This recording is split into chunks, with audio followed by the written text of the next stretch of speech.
lot of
and she saved the life of her daughter.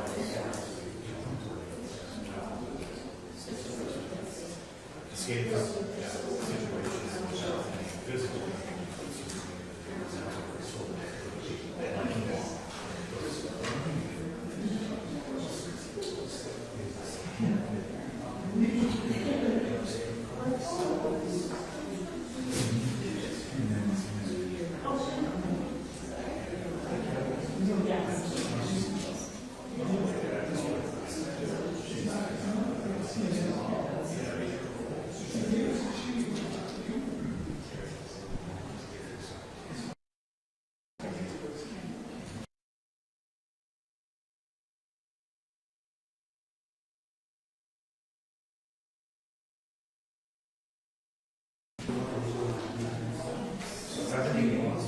yeah, something like 70.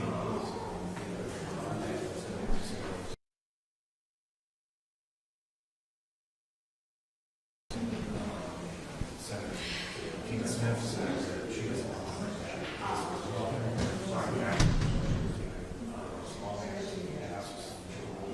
confirmed that they were on the list. Others wanted to not discuss that for those reasons.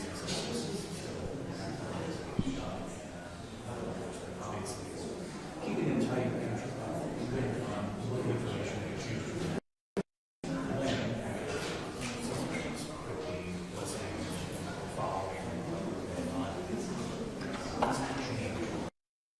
His decision what to do continue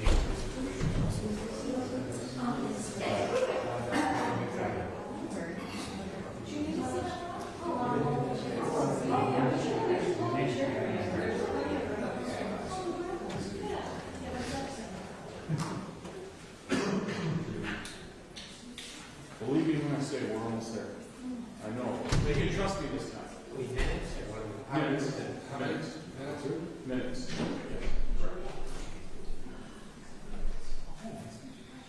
Just a real quick reminder while we're waiting there is you've got the list, you've got the spellings of the names, you've got the titles, you've got the speaking order.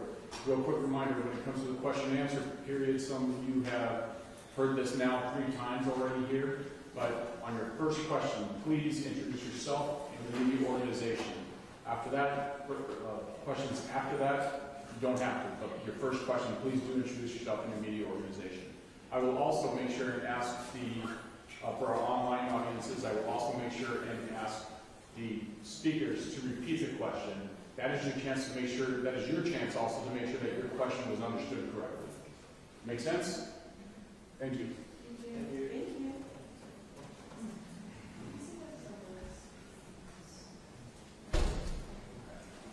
No, this is the most consequential tragedy in Minnesota politics since Paul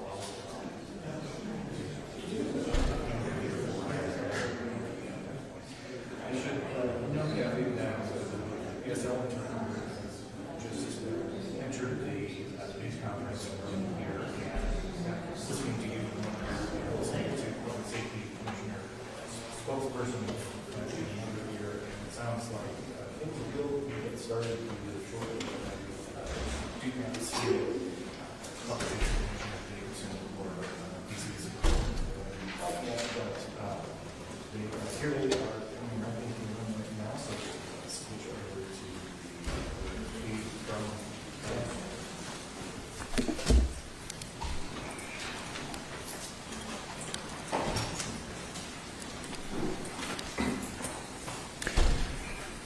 Good afternoon, everyone.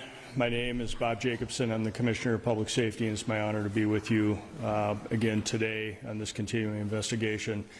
First of all, I want to thank our law enforcement partners who are continuing to investigate and search for our suspect in this case. We appreciate all the time that they're taking away, including today on Father's Day, as they're trying to, again, get to a successful conclusion. I also want to thank the public for listening to what we're putting out there for information, assisting us in any way that they can in locating our suspect. We appreciate that very much, and their help is always, of course, appreciated. Today we'll have some speakers to present some information and updates on what's going on with our investigation. So as we get through our speakers, after we're all done, there'll be an opportunity to ask some questions. So with that, I'm going to turn it over to Mayor Ryan Sabus. Mayor. Thank you, and thank you all for coming. It's in moments like this that we search for answers to something that defies understanding. A senseless and tragic act that has shaken us all. But in our darkest hours, we're reminded of the strength and resilience of community. We come together not only to grieve, but to stand strong. And together, we will rise. The heinous act should never have happened. Speaker Emeritus Melissa Hortman and Senator John Hoffman are not just public servants. They are remarkable individuals who have devoted their lives to serving others. Every person deserves to feel safe in their home, including those that are elected to lead us. We have the full confidence in our justice system and the professional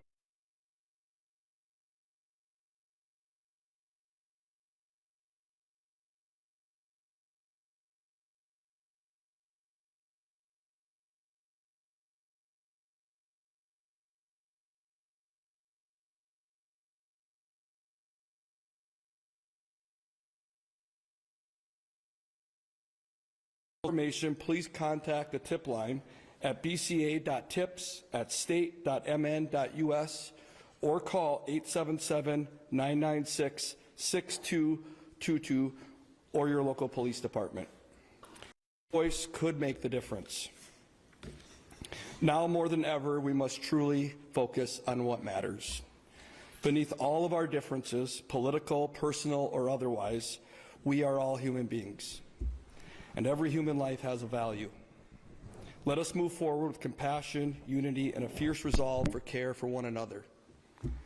While this tragedy has deeply impacted our cities, the people of Champlin, Brooklyn Park, and the greater Minnesota community are strong. We support those who are grieving, we honor those that we have lost, and we stand beside those that are still fighting. Champlin, Brooklyn Park, surrounding areas, stay strong. Show love, show respect, be kind, and never forget the strength that we hold when we stand together. Thank you. Over to Mayor Winston. Thank you.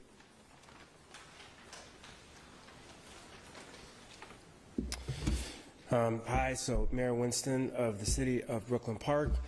As I've said before, prayers and support go out to the families of the Hoffmans and the Hortmans. I know that our cities, Champlin, and Brooklyn Park are going through a fair amount of grief. But in reality, there's no distance between Brooklyn Park and Champlin Park in terms of supporting the families. Because of this, we know that Speaker Hortman, beyond her legislative impact, has had such an impact on unifying our communities and bringing them together.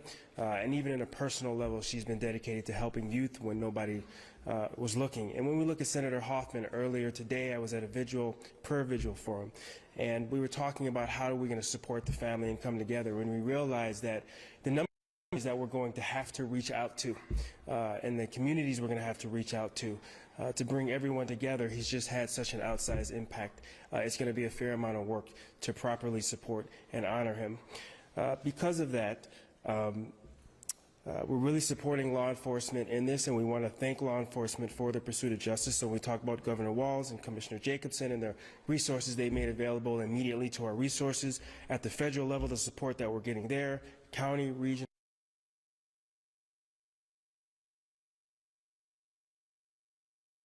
And again, they're committed to justice. And to assist them, we're asking, I think it was said earlier, we asked folks if they have information, please reach out to a tip line. And also, please, if you're looking for information, track real points of information, directly contact or look at information from law enforcement, not sharing or sharing misinformation.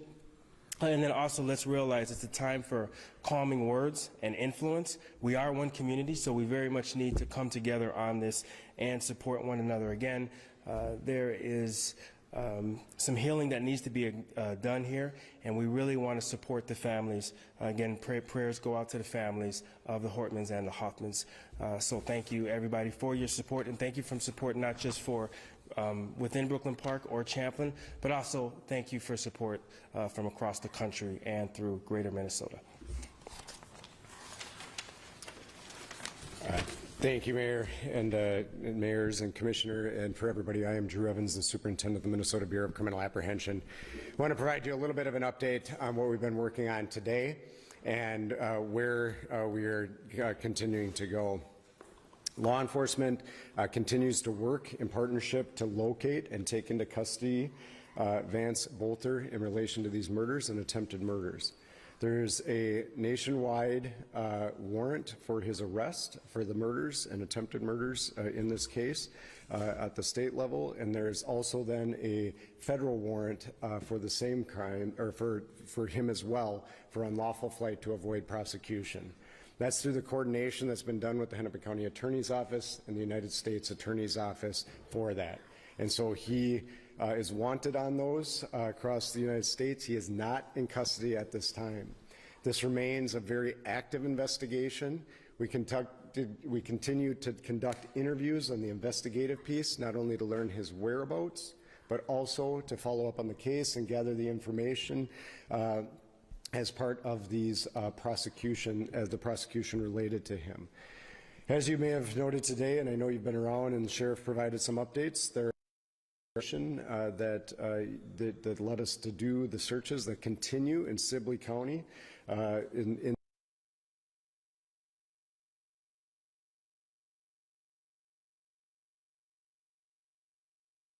want to reiterate for everybody, if you know anything about his whereabouts, or if you spot anything suspicious or may have been suspicious in the last 24 hours, anywhere, but certainly down in that area, to please contact law enforcement, either your local law enforcement and through our tip line. I also want to remind everybody that there's a $50,000 reward offered by the FBI in this particular case. That reward is leading to the capture of him related to this, and that is offered by the FBI. The teams that continue to work on this is over 100 law enforcement officers and numerous SWAT teams that are in that area searching for him. The BCA is working in partnership on this investigation with the Brooklyn Park Police Department, Hennepin County Sheriff's Office, FBI, ATF, United States Marshal Service,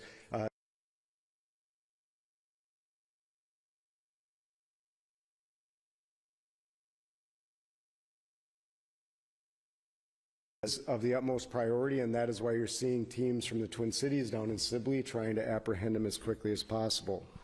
We did locate in that area that led us a vehicle that we had interest in related to him yesterday that we were searching for, and it was located in Sibley County very early today.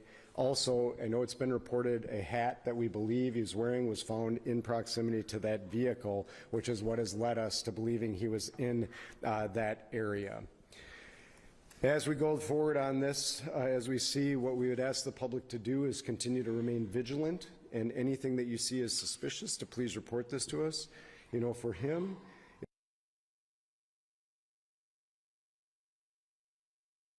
safely, both for him and for the public, so that we can move forward with this process, and also for the entire state of Minnesota.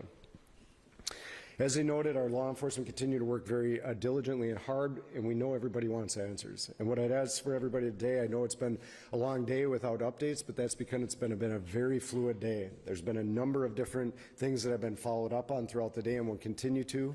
As noted, we have taken in over 400 tips into our tip line already, and I would encourage people to continue to provide those so that our investigators can sift through those for clues and information that will lead us to him and to uncover exactly what's happening.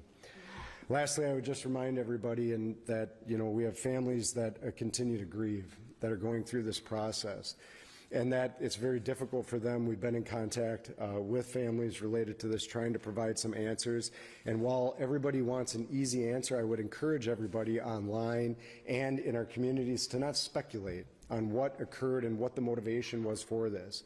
We often want easy answers for complex problems, and this is a complex situation that our investigators are going to need time to sift through the information and evidence, and those answers will come as we complete the full picture of our investigation, and we will continue to provide that information as we are able.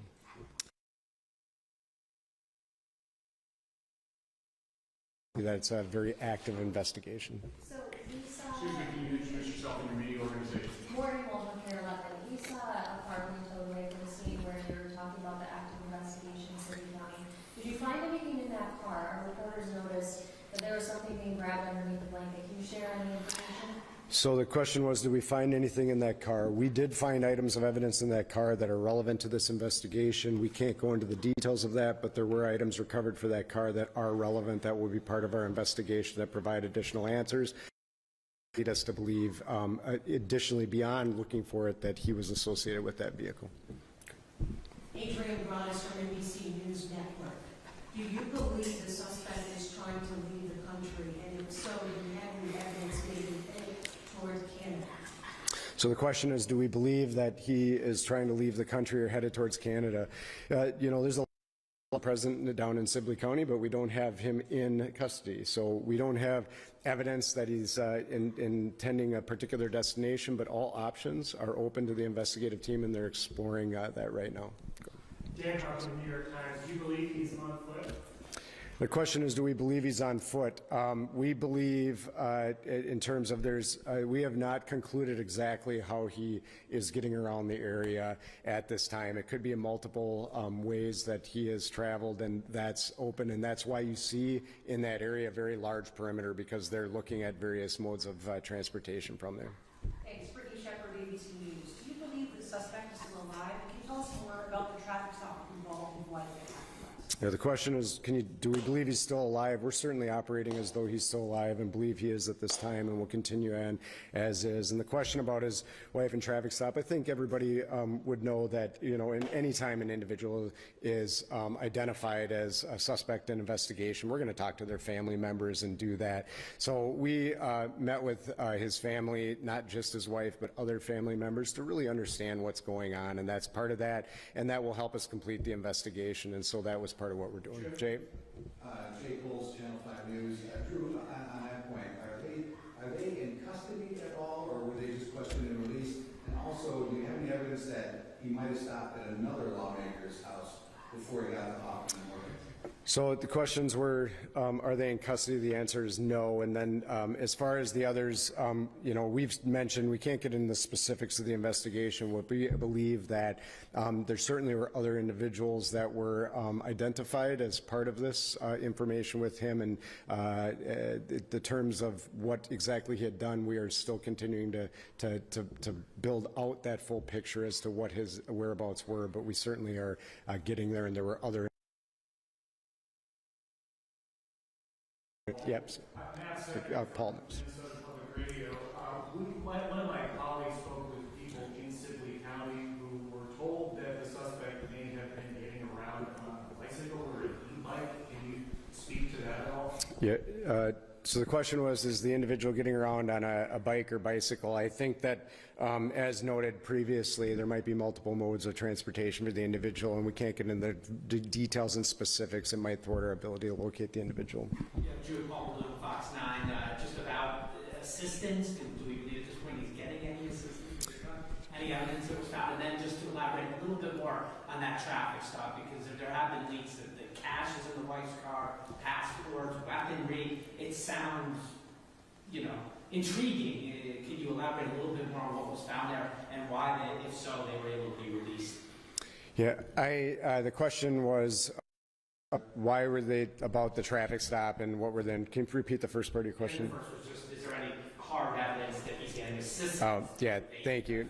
So the question was, is there assistance in the items? And I can't discuss the details of what was inside of the vehicle at that time. It's part of our active criminal investigation, and we're working on that. Why were they allowed to be released? They were cooperative. We're working through that process. We certainly always analyze evidence, but they were very cooperative with us and provided us the information we needed and the information related to that.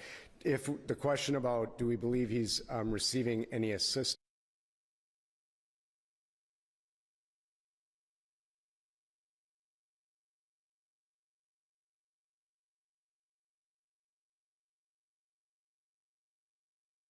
can't provide that. Go ahead. Lily, I was going to suggest, have you found any indication of prior threats, any online activity, any communication besides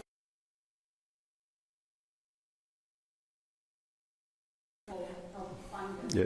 Thank you for the question. It was about details on what's been referred to as manifesto, and then are there online information or others or threats indicating.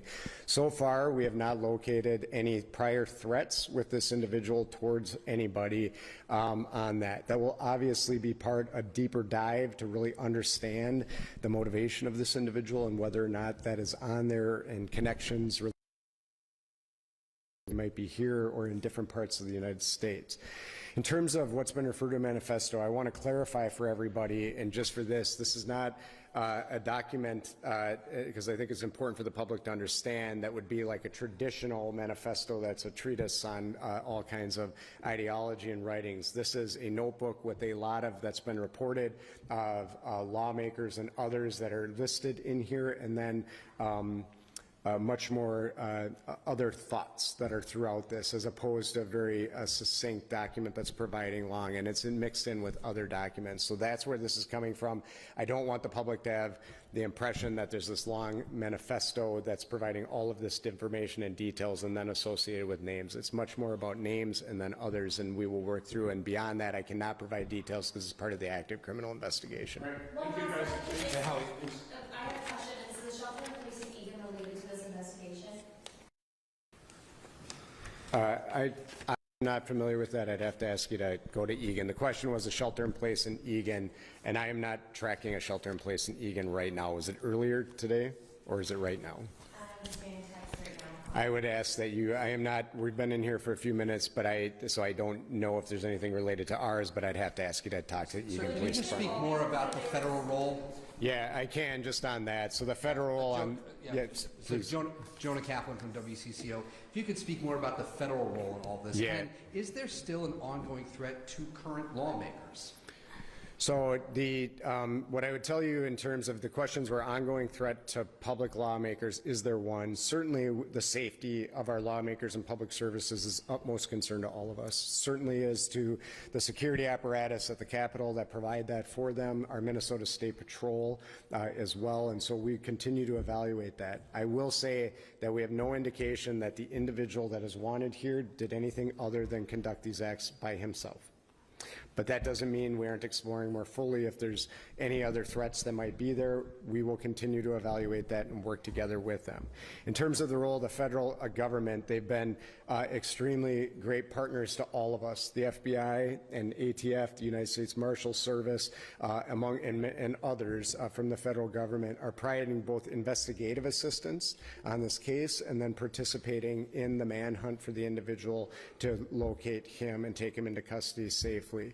That is not uncommon in a large case like this, and the United States Attorney's Office has been in contact with us, and they certainly will be exploring if there are federal charges that would be connected to this sort of violence that was conducted on our lawmakers. Who is taking the lead in this? Like, does it still a Minnesota Yeah, investigation? so this is a partnership right now. The Brooklyn Park Police Department is the lead on the murders that occurred in their city, and we are assisting them as we do as a BCA in communities all across Minnesota with the assistance of the Sheriff's Office as well, and then those federal agencies. When we do an investigation like this, it is not uncommon for us to work in partnership with our federal agencies to see if there is an investigation that may lead to federal charges, which is what we're doing. So it is very typical that you would pursue in a murder case the murder investigation as a state case, be charged, and then we'll examine if there are federal charges, and we'll have those ongoing conversations, which we are doing right now with the United States Attorney's Office for Minnesota.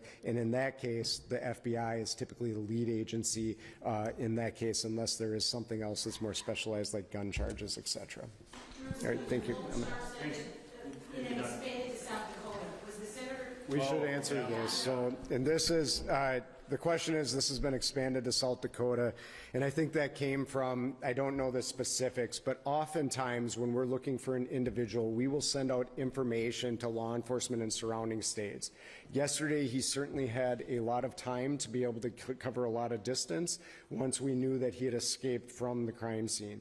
We believe that information was shared just like we would share in Minnesota if somebody was coming. This happens on a regular basis, that it was shared out for their law enforcement to be on the lookout. They call it a bolo, to be on the lookout for the individual, and we believe it was there. We were never tracking and believing the individual went to South as an investigative team.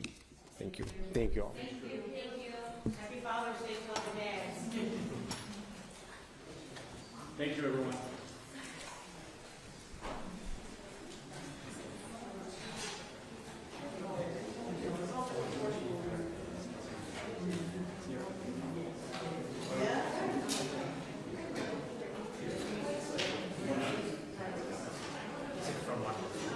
Just take a minute.